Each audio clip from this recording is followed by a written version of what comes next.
नमस्कार, 5 की बात में आपका स्वागत है। मैं हूं अखिलेश शर्मा। जम्मू कश्मीर के राजौरी में मुठभेड़ में आतंकवादियों के साथ जो चल रही है, सेना के 5 जवान शहीद हो गए हैं। पहले 2 जवानों के शहीद होने की और एक अफसर समेत 4 जवानों के गंभीर रूप से घायल होने की खबर आई थी। बाद में 3 घायल जवानों ने दम तोड़ दिया। एक घायल जवान का इलाज अभी चल रहा है।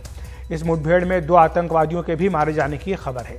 आतंकवादियों से यह मुठभेड़ ऐसे समय हो रही है जब पाकिस्तान के विदेश मंत्री बिलावल भुट्टो जरदारी एससीओ की बैठक के लिए गोवा में है।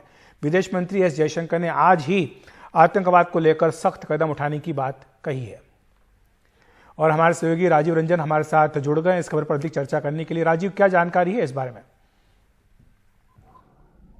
देखिए, जो जानकारी मिल पा रही है, राजौरी का कुंडी इलाका है और काफी जंगल और पहाड़ी इलाका है। और यहाँ पर जो है सुरक्षा बलों को खबर लगती है कि 3 तारीख को खबर लगती है कि कंडी के जंगलों में आतंकी हो सकते हैं और उसके खिलाफ जो है सेना और पुलिस और पैरामिलिट्री फोर्सेस जो है संयुक्त रूप से कार्रवाई करते हैं। और आज सुबह 7:30 बजे आतंकियों के साथ कांटेक्ट होता है और पता ये लगता है कि आतंकी एक गुफा के भीतर छुपे हुए हैं। और जैसे सेना के जवान जो गुफा के अंदर जाने की कोशिश करते हैं, उसी दौरान जो है आतंकी की ओर से एक विस्फोटक जो है मतलब उड़ाया जाता है। और विस्फोटक उड़ाने की वजह से किया जाता है कि सेना के पहले 2 जवान, फिर उसके बाद 3 जवान, यानी कुल 5 जवान यहाँ पर शहीद हो चुके हैं। और अपुष्ट खबरें मिल रही हैं कि सेना के द्वारा कार्रवाई में 2 आतंकी मारे जा चुके हैं और आधी आतंकियों के और मारे जाने की भी खबर है।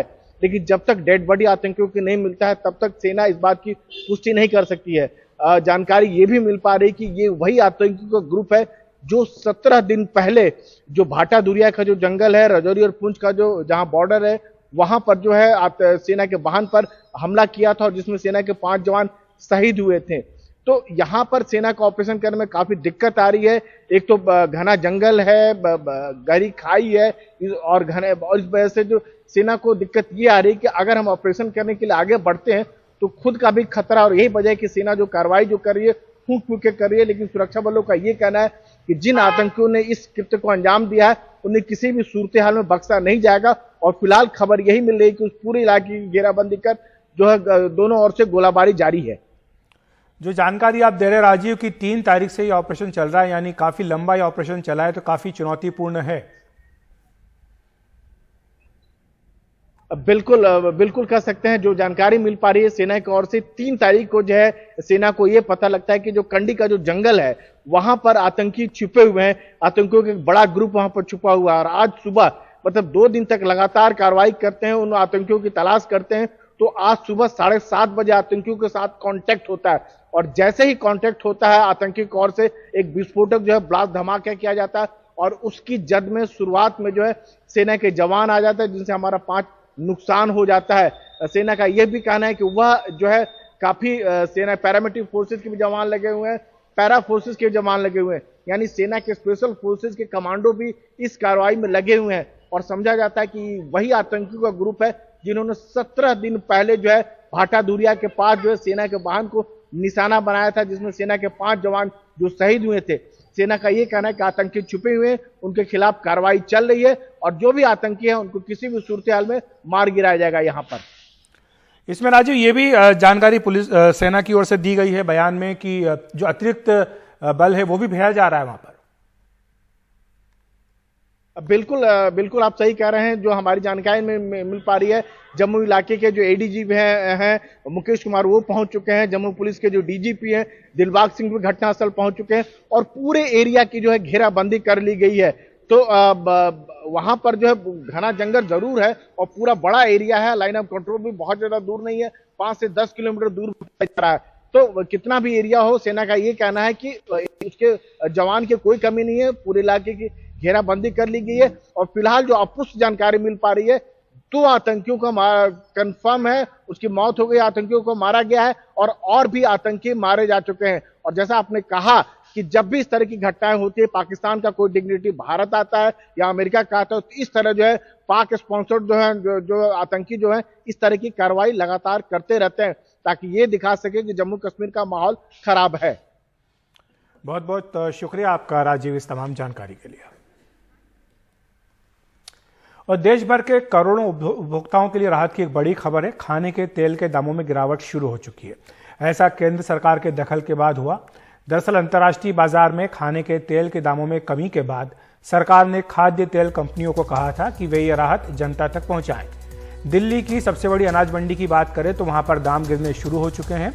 वहां पर लोकल में सरसों का तेल 130 रुपये किलो था, जो अब घटकर 100 से 105 रुपये आ गया है। ब्रांडेड सरसों का तेल वहां पर 155 रुपये था, जो अब घटकर 125 से 130 रुपये तक पहुंच गया है। नारियल का तेल भी सस्ता हुआ है। सोया भी 25 रुपये किलो सस्ता हुआ है। 125 रुपये किलो से घटकर 100 रुपये किलो हो गया है सोया तेल का दाम।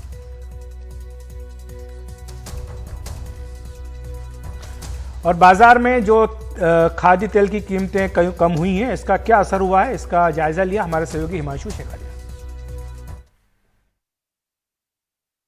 अंतर्राष्ट्रीय बाजार में खाने पीने के तेल की कीमत में गिरावट का असर अब भारत में भी अनाज मंडियों में दिखने लगा है। मेरे साथ तेल व्यापारी रविंद्र गुलाटी हैं।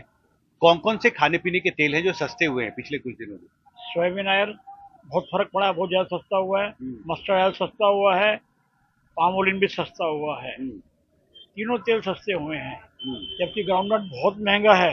ग्राउंडनट मिलता ही नहीं है। ग्राउंडनट एक्सपोर्ट हो रहा है। हाँ, तो कितनी ज्यादा गिरावट हुई है पिछले कुछ दिनों में? 15 से 20%। 15 से 20%? 1 मंथ के अंदर, 1 महीने में ये सस्ते हो गए हैं। सस्ते हो गए हैं। तो आपको लगता है कि आप जब इंपोर्ट करना, क्योंकि बहुत सारे खाने पीने के तेल तो हम इंपोर्ट करते हैं, तो जब इंपोर्ट रेट सस्ता हुआ है तो अब मंडियों में और रिटेल मार्केट में भी इसका असर होगा?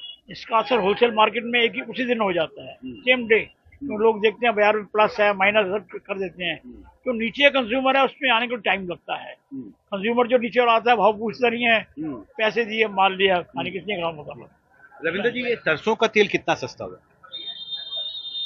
कम से कम 15 से 20 रुपये सस्ता है 1 महीने में। 1 महीने में? हाँ। पाम ऑयल इतना ही 20 रुपये किलो। 20 रुपए तक प्रति किलो? सोयाबीन 25 रुपये किलो सस्ता हुआ है। 25 किलो तक सस्ता हुआ है? 25 रुपये किलो तक। और सोया? सोया 25 रुपये किलो तक। वो भी 25 रुपए किलो तक। यानी ये बहुत बड़ी गिरावट है अगर आप व्यापार के संदर्भ में देखें। हाँ जी, हाँ जी। इसका फायदा जनता को मिलेगा, समय लगेगा। जबकि जितने भी ये बड़े बड़े आउटलेट स्टोर हैं, ये तो 1 मिनट घटा देते हैं। अमेजॉन है, वो दूसरे हैं, उड़ान है, जो घटा देते हैं। दुकानदार कुछ समय लगाता है उसको देने के लिए। आप ये कह रहे हैं कि जो रिटेल की दुकानें होती हैं छोटी छोटी कॉलोनीज में, लोगों के घरों के पास, वहां पर इसका असर होने में कुछ समय लगता है। अब बढ़ जाए तो बढ़ा देते हैं, घट जाए तो कुछ समय लगा के घटाते हैं। एमआरपी उतने ही होते हैं। अगर एमआरपी बहुत ज्यादा घट जाए तो वो भी घटा देंगे जल्दी से। वो भी घटा देंगे? बिल्कुल घटाएंगे। तो निश्चित तौर पर ये जो एक ट्रेंड है खाने पीने के तेल के बाजार में, उसका असर अब अनाज मंडियों में दिखने लगा है। और अलग अलग जो क्वालिटीज के और अलग अलग ब्रांड्स जो हैं खाने पीने के तेल के, वो 15 से 20% तक सस्ते हुए हैं। मेरे साथ अमित भी हैं जो इस इलाके में काफी लंबे समय से तेल का व्यापार कर रहे हैं। अमित, क्या वजह है कि तेल सस्ता हो रहा है? कुल मिला के हमारे जो इम्पोर्ट्स हैं इंटरनेशनल मार्केट्स के अंदर, उसके अंदर काफी गिरावट आई है, जिस चक्कर में ये भाव घटे हैं। और धीरे धीरे आप देखना आपको, और आने वाले समय के अंदर आपको इसमें और गिरावट दर्ज की जाएगी इसके अंदर। क्योंकि पीछे कुल मिला के अभी भी तेजी की आधार नहीं है। क्योंकि एक तो पहले यूक्रेन में लड़ाई हुई थी, उस चक्कर में कोई भाव बढ़े थे, अब वहां पे भी शांति है। लेकिन कुल मिला के अब आगे तेजी का काम नहीं है, मंदा ही रहेगा, आगे भी मंदा रहेगा। मंदा ही तो रहेगा। आप ये कह रहे हैं कि अंतर्राष्ट्रीय जो खाने पीने के तेल बाजार हैं उसमें स्थिरता अभी रहेगी अभी कुछ? फिलहाल अभी थोड़ा सा टाइम है, पहले तरीके हैं तो डिमांड होती है, हर किसी को अपने अंदर माल भरना पड़ता है, रखना पड़ता है, तो लोग रखते हैं अपने अंदर। इसके अलावा अब धीरे धीरे भाव घटेंगे ही, बढ़ेंगे नहीं। बढ़ेंगे। बात करने के लिए शुक्रिया। दिल्ली के अनाज मंडी से मेरे कैमरा सहयोगी कानन पात्रा के साथ हिमांशु शेखर, एनडीटीवी इंडिया। और हमारे सहयोगी हिमांशु शेखर हमारे साथ जुड़ गए इस खबर पर अधिक बातचीत करने के लिए। हिमांशु, आपने कुछ जानकारी भेजी है जिसमें यह है कि भारत में जो खाद्य तेल है उसकी मांग की क्या स्थिति है। इसमें आपने बताया है कि 255 लाख मीट्रिक टन की मांग है, जबकि भारत में उत्पादन केवल 115 लाख मीट्रिक टन का ही होता है। यानी हम करीब 140 लाख मीट्रिक टन का आयात करते हैं।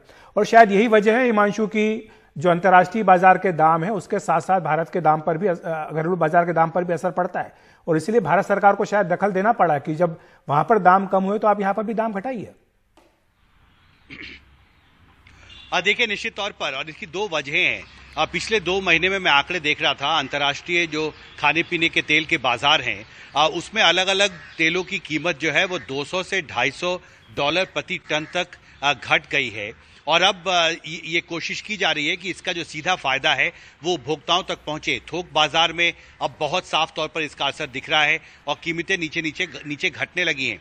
और दूसरी महत्वपूर्ण बात यह भी है, हमने देखा है पिछले कुछ महीनों में जब अंतर्राष्ट्रीय बाजार में कीमतें ज्यादा थी तो भारत सरकार ने कई पॉलिसी लेवल डिसीजंस लिए थे, विशेषकर जो बेसिक ड्यूटी है क्रूड पाम ऑयल पर, क्रूड सोयाबीन ऑयल पर, क्रूड सनफ्लावर ऑयल पर और साथ ही जो रिफाइंड सोयाबीन ऑयल है, रिफाइंड पाम ऑयल है, इन पर बेसिक जो ड्यूटी है उसमें बहुत ज्यादा कटौती की गई थी जिससे कि इसका आयात जो है वो सस्ता हो। तो पिछले कई महीने से जो सरकार ने कोशिश की और अंतर्राष्ट्रीय बाजार में जो स्थितियां बदली हैं इसका मिला जुला असर रहा है कि अब आपको कीमतें जो हैं वो घटती नजर आ रही हैं। लेकिन इसमें महत्वपूर्ण बात यह है कि खाद्य सचिव को हस्तक्षेप करना पड़ा है क्योंकि अब भी जो रिटेल बाजार यानी जो खुदरा बाजार है वहां पर इसका पूरा असर अभी तक नहीं पहुंचा। इसमें थोड़ा वक्त जरूर लग सकता है और खाद्य मंत्रालय की तरफ से ये निर्देश दिए गए हैं सभी स्टेक होल्डर्स को कि वो कोशिश करें कि जब उनका आयात का खर्च घटता जा रहा है बहुत तेजी से तो उसी अनुपात में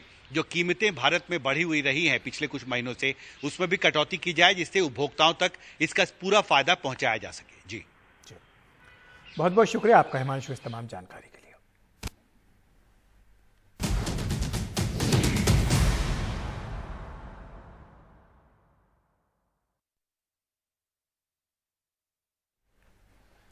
और कर्नाटक चुनाव में प्रचार अब अंतिम चरण में है। पीएम नरेंद्र मोदी ने आज से कर्नाटक के 3 दिन का दौरा शुरू किया है। इन 3 दिनों में पीएम ताबड़तोड़ रैलियां करेंगे, रोड शो भी करेंगे। आज उन्होंने बेलारी में एक रैली को संबोधित करते हुए कांग्रेस पर जमकर हमला बोला। उन्होंने कहा कि कांग्रेस को मेरे बजरंगबली की जय बोलने पर भी आपत्ति होने लगी है। तुष्टीकरण के लिए कांग्रेस किस हद तक जा रही है ये देश के लोग देख रहे हैं। उन्होंने फिल्म द केरल स्टोरी का विरोध करने पर भी कांग्रेस को आड़े हाथों लिया। उन्होंने कहा कि भाजपा हमेशा आतंकवाद के खिलाफ कठोर रही है, लेकिन जब भी आतंकवाद के खिलाफ कार्रवाई होती है कांग्रेस के पेट में दर्द होने लगता है। आजादी के बाद से ही कांग्रेस ने देश की व्यवस्थाओं के साथ ही देश की राजनीति को भी भ्रष्ट करने का काम किया है। चुनाव जीतने के लिए कांग्रेस पैसों और अपने इकोसिस्टम के दम पर झूठे नैरेटिव गढ़ती है। कांग्रेस की कोशिश होती है कि ऐसा करके वो जनता को भ्रमित कर दे। पीएम मोदी ने कहा कि कांग्रेस की हालत इतनी पतली हो चुकी है कि उसके पैर कांप रहे हैं।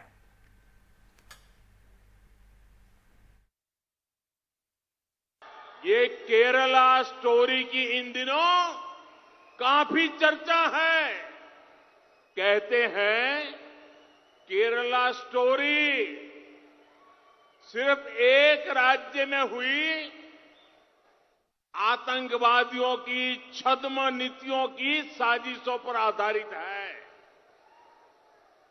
देश का इतना खूबसूरत राज्य जहां के लोग इतने परिश्रमी और प्रतिभाशाली होते हैं, उस केरला के में चल रही आतंकी साजिश का खुलासा ये केरला स्टोरी फिल्म में, केरला फाइल्स फिल्म में उसे किया गया है।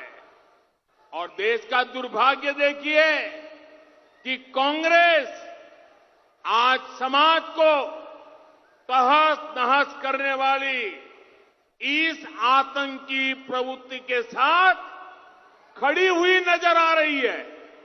इतना ही नहीं, ऐसी आतंकी प्रवृत्ति वालों से कांग्रेस पिछले दरवाजे से राजनीतिक सौदेबाजी तक कर रही है। और पीएम नरेंद्र मोदी इस समय तुमकुरू में एक रैली को संबोधित कर रहे हैं। आइए सीधे वहीं चलते हैं। 1000 दिन में 18,000 गांवों में बिजली पहुंचाऊंगा और पहुंचा दी भाइयों बहनों। इतना ही नहीं, सौभाग्य योजना के जरिए ग्रामीण क्षेत्रों में करोड़ों घर तक आज बिजली पहुंच चुकी है। आज देश के करीब 9 करोड़ ग्रामीण परिवारों को पाइप से साफ पीने का पानी मिलने लगा है, नल से जल मिलने लगा है। तुमकुरू के भी करीब करीब 1.5 लाख परिवारों को पहली बार पानी के कनेक्शन से जोड़ा गया है। आज स्वास्थ्य सेवाओं के लिए गांव-गांव हेल्थ एंड वेलनेस सेंटर खोले जा रहे हैं। प्रधानमंत्री ग्रामीण सड़क योजना के जरिए गांव-गांव सड़क पहुंच रही है। यहां तुमकुरू में फूड पार्क बनने से किसानों को भी लाभ हुआ है और यहां के युवाओं को रोजगार भी मिला है। स्नेहितरे, इस क्षेत्र की पहचान तो कल्पतरु नाडु के रूप में है। बीजेपी की डबल इंजन सरकार कोपरा किसानों के हित में निरंतर फैसले लेती रही है और मुझे बढ़िया कोपरा का माला भी पहनाई अभी। इस सीजन के लिए हमने कोपरा के एमएसपी में फिर से वृद्धि की है। ये लागत के 1.5 गुना के बराबर है, जिसे कांग्रेस सरकार कभी भी लागू नहीं कर पाई थी। किसान मांग करते थे, कांग्रेस सुनती नहीं थी। कांग्रेस जेडीएस सरकार ने पीने के पानी और सिंचाई दोनों के लिए भी तुमकुरू को बहुत परेशान किया है। ये 3 आहोले प्रोजेक्ट को बीजेपी सरकार ने स्वीकृत किया था, लेकिन जैसे ही कांग्रेस की सरकार आई, ये प्रोजेक्ट लटक गया। जब फिर डबल इंजन सरकार बनी, तब इस पर काम शुरू हुआ। अब ये पूरा होने वाला है। अपर भद्रा प्रोजेक्ट को लेकर भी कांग्रेस जेडीएस सरकारों ने कभी भी गंभीरता नहीं दिखाई। आपकी इस बरसों पुरानी मांग को भी बीजेपी ही पूरा कर रही है। इस वर्ष केंद्रीय बजट में अपर भद्रा प्रोजेक्ट के लिए 5,000 करोड़ रुपए से अधिक का प्रावधान किया गया है। 5,000 करोड़ हर घर।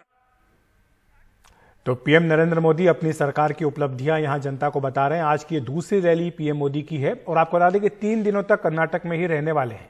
आज से रविवार 7 मई तक धुआंधार चुनाव प्रचार करेंगे। हालांकि कार्यक्रम में कुछ बदलाव भी किया गया है। आज बेलारी और तुमकुर में उनकी जनसभा, जो आपने भी देखी, हो रही है। इसके बाद आज रात बेंगलुरु में राजभवन में विश्राम होगा। कल सुबह 10 बजे से बेंगलुरु में 26 किलोमीटर का road show PM Narendra Modi का होगा। इसके साथ ही कल 3 बजे बादामी में और 5 बजे हावेरी में रैली होगी। शनिवार रात भी वो राजभवन में ही रुकेंगे। इसके बाद अगले दिन रविवार को फिर से बेंगलुरु में रोड शो किया जाएगा। ये सुबह 10 बजे से होगा, जो कि 10 किलोमीटर लंबा होगा। ओल्ड एयरपोर्ट रोड से शुरू किया जाएगा। इसके बाद रविवार को पहली सभा शिवमोगा ग्रामीण में 2:15 बजे और दूसरी जनसभा 4:45 बजे नंजानगुड्डू में होगी। शाम 6 बजे नंजानगुड्डू में श्री कांतेश्वर स्वामी मंदिर में दर्शन और पूजा भी पीएम मोदी करेंगे। इससे पहले आपको बता दें कि शनिवार को ही पूरे दिन बेंगलुरु में रोड शो करने की योजना थी, लेकिन बीजेपी नेता तेजस्वी सूर्या ने ट्वीट करके पीएम के कार्यक्रम में बदलाव की जानकारी दी। उन्होंने लिखा कि 7 मई को नीट की परीक्षा को देखते हुए माननीय प्रधानमंत्री श्री नरेंद्र मोदी जी 26 किलोमीटर का रोड शो 6 मई को ही करने और 7 मई के रोड शो को छोटा करके सुबह 11:30 से पहले खत्म करने का निर्देश उन्होंने दिया है। उनका एक ही लाइन का निर्देश है, मैं नहीं चाहता हूं कि बेंगलुरु के एक भी मेडिकल छात्र को किसी तरह की असुविधा हो। ऐसे राजनीतिक दल का सदस्य होने का गर्व है जो इतना संवेदनशील और हमारे छात्रों के प्रति जिम्मेदार है।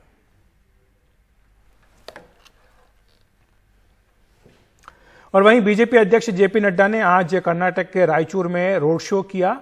बड़ी संख्या में बीजेपी कार्यकर्ता उनके रोड शो में शामिल हुए। जेपी नड्डा ने कांग्रेस पर तंज कसते हुए कहा कि लंबे समय से आरक्षण का जो विषय चल रहा था उसे रोकने का काम कांग्रेस ने किया, लेकिन बोम्मई साहब ने दलितों का 2%, आदिवासियों का 4% और लिंगायतों का 2% आरक्षण बढ़ा दिया है।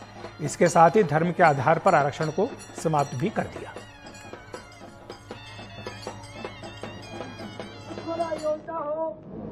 उजाला योजना हो, ये सारी योजनाएं आम गरीब आदमी को मजबूती प्रदान करती है। लेकिन जब जब सिद्धारमैया की सरकार आई है, इस सारे कामों में ब्रेक लगाने का काम सिद्धारमैया और कुमारस्वामी ने किया है। इसलिए अब आपने भी उनको ब्रेक लगाना है और मन्नप्पा को जिता करके बीजेपी को आगे बढ़ाना है।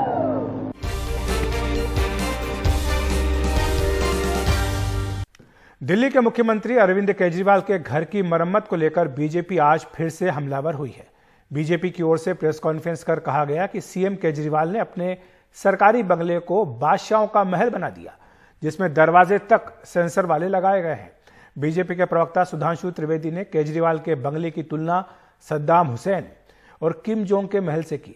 वहीं दिल्ली बीजेपी ने केजरीवाल के आलीशान बंगले की आज कई तस्वीरें ट्वीट भी की। बीजेपी का आरोप है कि बिना टेंडर के मुख्यमंत्री आवास को रिनोवेट किया गया और इस पर 45 करोड़ रुपए खर्च किए गए। बीजेपी का कहना है कि यह काम छोटे छोटे टुकड़ों में किया गया ताकि इसके लिए मंजूरी या फिर टेंडर निकालने की जरूरत ही ना पड़े।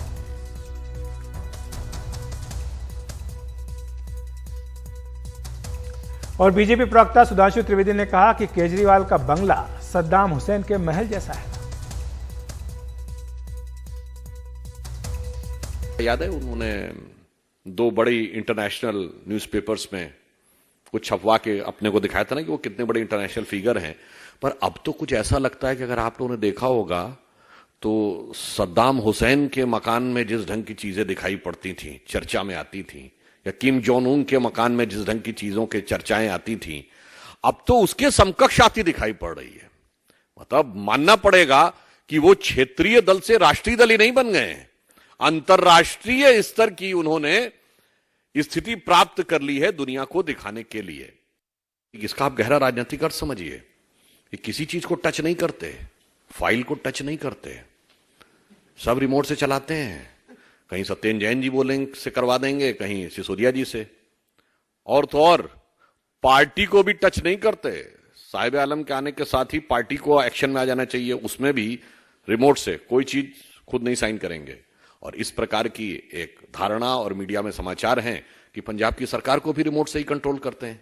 शायद ऐसे ही लोगों के लिए वह पंक्ति लिखी गई है कि विद्युत की इस चकाचौंध में देख दीप की लौ रोती है, अरे हृदय को थाम महल के लिए झोपड़ी बली होती है। हम आपको सीधे लिए चल रहे हैं मुंबई, जहां पर कि शरद पवार एक महत्वपूर्ण प्रेस कॉन्फ्रेंस को संबोधित करने वाले हैं। आप तस्वीरों में देख सकते हैं कि किसी भी समय ये प्रेस कॉन्फ्रेंस शुरू होने वाली है। और आज सुबह ही कमेटी ने कहा था कि पवार साहब को अपना इस्तीफा वापस ले लेना चाहिए।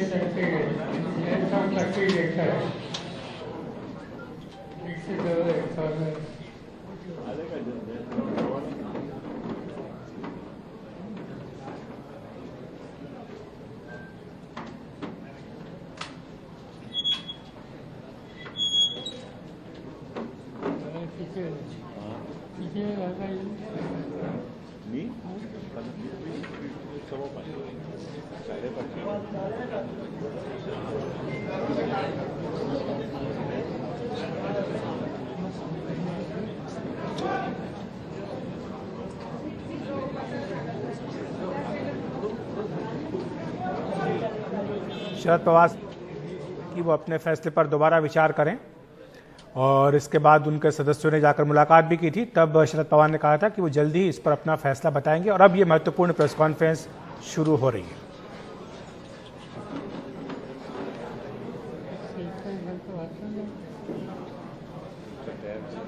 सवाल यही है कि क्या शरद पवार अपना इस्तीफा वापस लेंगे या वो अपने फैसले पर कायम रहेंगे। ये अब से कुछ देर में ही साफ हो जाएगा।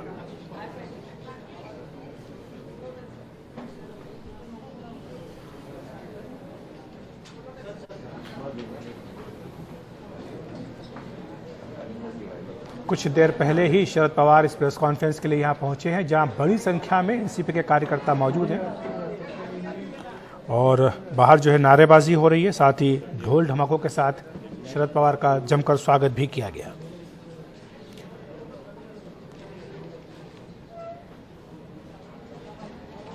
जयंत पाटिल का दरअसल इंतजार हो रहा था, अब वो आए हैं, तो इसके बाद अब किसी भी क्षण प्रेस कॉन्फ्रेंस शुरू होने जा रही है।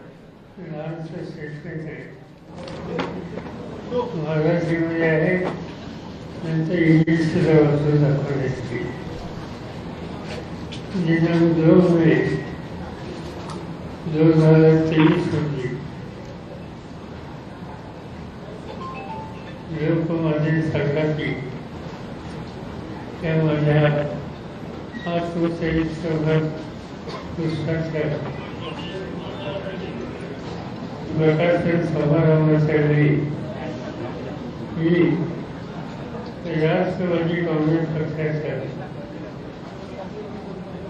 अध्यक्ष लागून निवडणूक करण्याचा निर्णय जाहीर केला होता।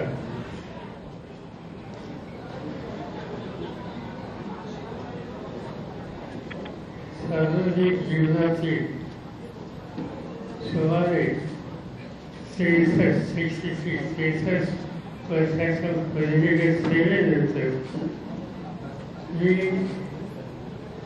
सदर जबाबदारीतून मुक्त व्हावे अशी माझी भूमिका होती।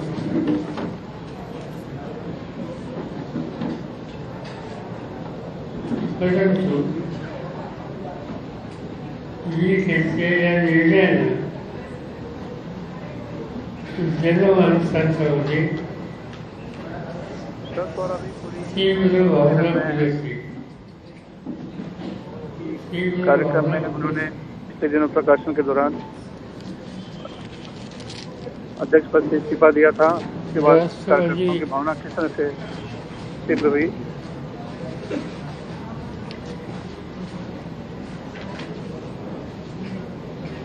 राष्ट्रवादी कांग्रेस पक्षाचे असंख्य कार्यकर्ते, राष्ट्रवादी कांग्रेस पार्टी के असंख्य कार्यकर्ताओं ने, पदाधिकारियों ने माझे संघाची असलेल्या जनतेमध्ये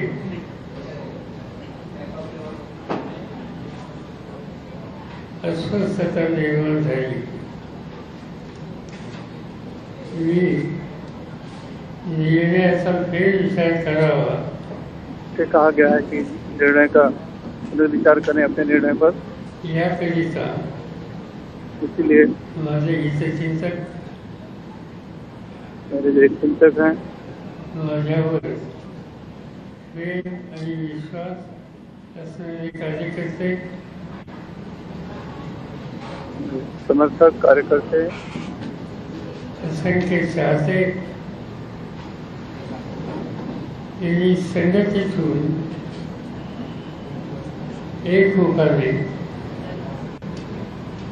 ते काहींनी प्रत्यक्ष भेटून मला आवाहन केले। सभी ने मुझसे आवाहन किया। त्याचबरोबर देशभरातून, इसी के साथ देशभर से विशेषतः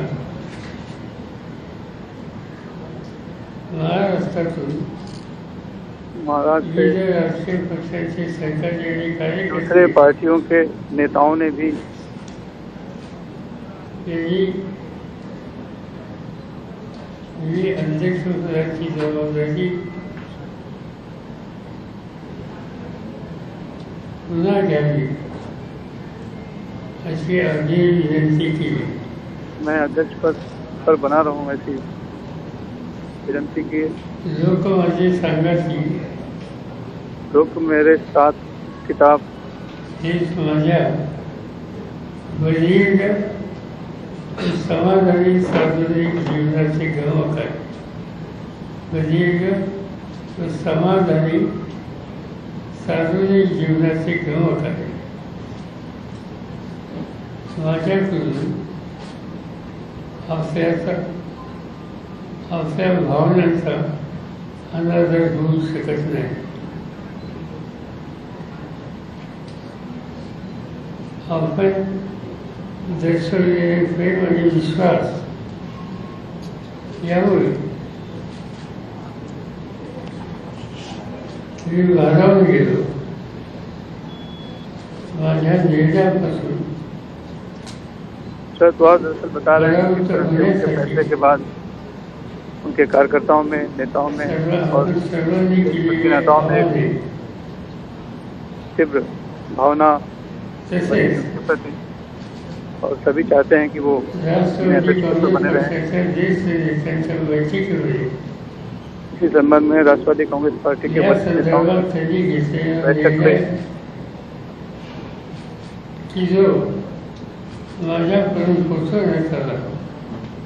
समिति ने प्रस्ताव पारित किया और मेरे पास देख रहा है कि मैं अध्यक्ष बना रहा हूँ. तो इस सबका विचार करके अध्यक्ष म्हणजे राहणे या निर्णयाचा मान दाखवून मी राष्ट्रवादी काँग्रेस पक्षाच्या अध्यक्षपदावरून निवृत्त होण्याचा निर्णय मागे घेत आहे. भावनाओं का सम्मान कर विचार कर अध्यक्ष पद से इस्तीफे का अपना फैसला वापस ले रहा हूँ. अध्यक्ष म्हणून स्वीकारत आहे आणि जरी तो स्वीकारला तरी संघटनेमध्ये कोणतेही पद असा जबाबदारी सांभाळणारे उत्तराधिकारी निर्माण होणे आवश्यक असते हे माझे स्पष्ट होते. माझ्या पुढील कार्यकाळात पक्षामध्ये जे काही संघटनातून बदल असो, नव्या जबाबदारी सोपवणे, मैं कार्यकर्ताओं का भावनाओं का अनादर नहीं कर सकता हूँ. या संदर्भात सहकार्याचा विचार घेऊन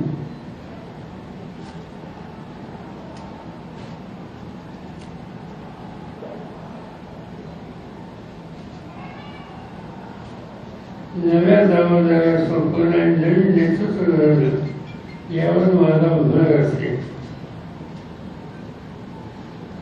यापुढे पक्षवाढीसाठी तसेच पक्षाची विचारधारा व ध्येय जनमानसापर्यंत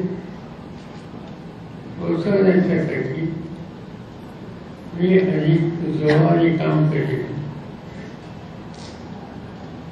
आपण सातत्याने दिलेली साथ हीच माझी खरी प्रेरणा आहे. माझ्या जीवनातील यश अपयशामध्ये सर्व प्रकारच्या आव्हानाची मुकाबला करतेवेळी आपण माझ्या सांगती राहिला त्याबद्दल मी आपला कायमचा ऋणी आहे. मी पक्षाच्या अध्यक्षपदाची जबाबदारी स्वीकारत असल्याचे पुनश्च जाहीर करतो. धन्यवाद. पवार ने आदरणीय पवार साहेबांनी जे आता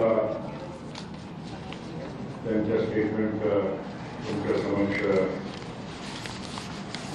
वाचून प्रस्तुत केलं त्याचा इंग्लिश अनुवाद मी करू इच्छितो. On May 2nd, 2023, at the release of my autobiographical book, Log Maje Sangati, I announced my decision to retire from the post of Nationalist Congress Party President. After 63 years of long service in public life, it was my own decision to step down. But my decision evoked strong sentiments amongst the people. party workers, office bearers, and my colleagues were disheartened to hear my decision. All my well-wishers unanimously appealed to me to reconsider my decision. At the same time, the leaders from various political parties, my colleagues and well-wishers from all over the country, and especially from Maharashtra, persuaded me to change my decision. Lok Maze Sangati means people are my companions. And this is the real secret of my long and satisfying public life. I cannot disrespect their feelings. I am overwhelmed with the love, trust, and faith showered on me. Considering the appeals made by all of you and honoring the decision of the committee constituted by the party, I am withdrawing my decision to retire. Even though I am continuing in the post of President, I am of the clear opinion that there has to be a succession plan for any post or responsibility in the organization. In future, I will focus on making organizational changes in the party, assigning new responsibilities, creating new leadership. I will also work vigorously for the growth of the organization and take our ideology and goals of the party to the people. Your continuous support has been a real inspiration for me, who have stood by me during successes and all the challenges of my life.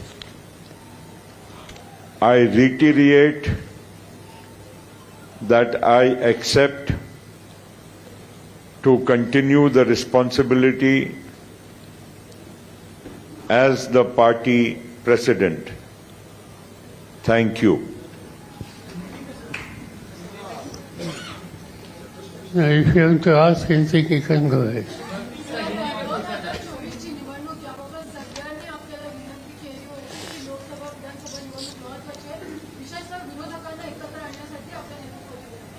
साधारणतः 3 मुद्दे होते. एक तर आज एकंदर देशाचं चित्र आहे. या पार्श्वभूमीवर समविचारी लोकांना एकत्रित आणण्याची प्रक्रिया ही अत्यंत महत्त्वाची असते. आणि त्याच्यामध्ये व्यक्तिशामध्ये अनेक राजकीय नेत्यांशी सलोख्याचे संबंध असल्यामुळं या कामात लक्ष देण्याच्यासाठी तुमची आवश्यकता आहे असं अनेक सहकाऱ्यांनी, विशेषतः अन्य राजकीय पक्षाच्या सहकाऱ्यांनी मतं व्यक्त केली. मग त्याच्यामध्ये काँग्रेसचे राहुल गांधी असतील, त्याच्यामध्ये कम्युनिस्ट पार्टीचे सीताराम येचुरी असतील, अशी अनेक नावं सांगता येतील की या सगळ्यांची या अँगलनी लक्ष देण्याच्यासाठी तुमची आवश्यकता आहे असं मला सूचित केलं. ही गोष्ट खरी आहे.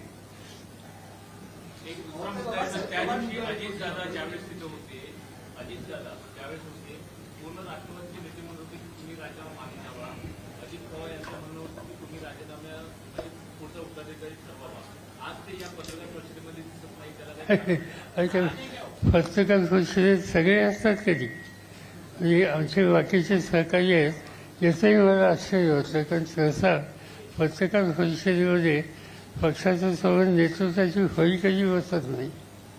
आणि आज या सगळ्या सहकार्यांनी मला येऊन एक तर त्यांनी बैठक घेतली आधी असं सांगितलं, त्यांनी ठराव केला म्हणून सांगितलं. त्या ठरावामध्ये मी माझा निर्णय बदलावा अशा प्रकारचा आग्रह सूचित केला आणि त्याच्याकडे पोचवण्याचं काम जसं पक्षाचे अध्यक्ष, जसे विरोधी पक्षनेते, आमच्या संघटनेचे ज्येष्ठ नेते प्रफुल्ल पटेल किंवा अन्य राज्यातले सहकारी या सगळ्यांनी एकत्रित आणून मला त्याच्यामध्ये माझ्याकडचे सुखवत केलं आणि मला या संबंधीच्या त्यांच्या भावना ह्या स्पष्ट केल्या. त्याच्यामध्ये पक्षाचे सगळे वरिष्ठ नेते होते, कुणी आहे किंवा कुणी नाही अशा प्रकारचा त्यातनं श्रेयस काढायची अजिबात आवश्यकता नाही.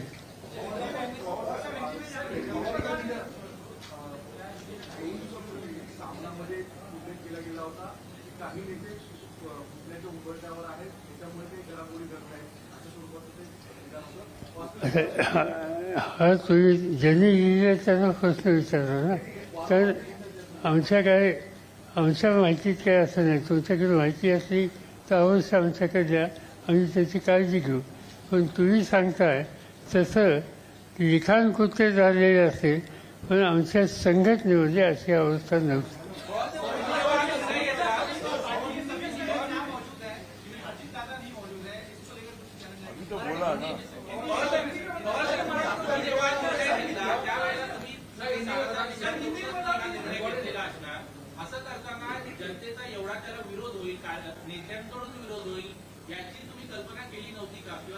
हे मला 100% तुम्ही म्हणतात ते खरं आहे. एक तर माझी जबाबदारी नैतिक अशी होती की माझ्या सगळ्या कलिगना, विशेषतः सिनियर कलिगना विश्वासात घेणं. मला त्याचं दुसरं एक कारण होतं की मी जर विश्वासात घेतलं असतं तर त्यांनी मला सहमती दिली नसती.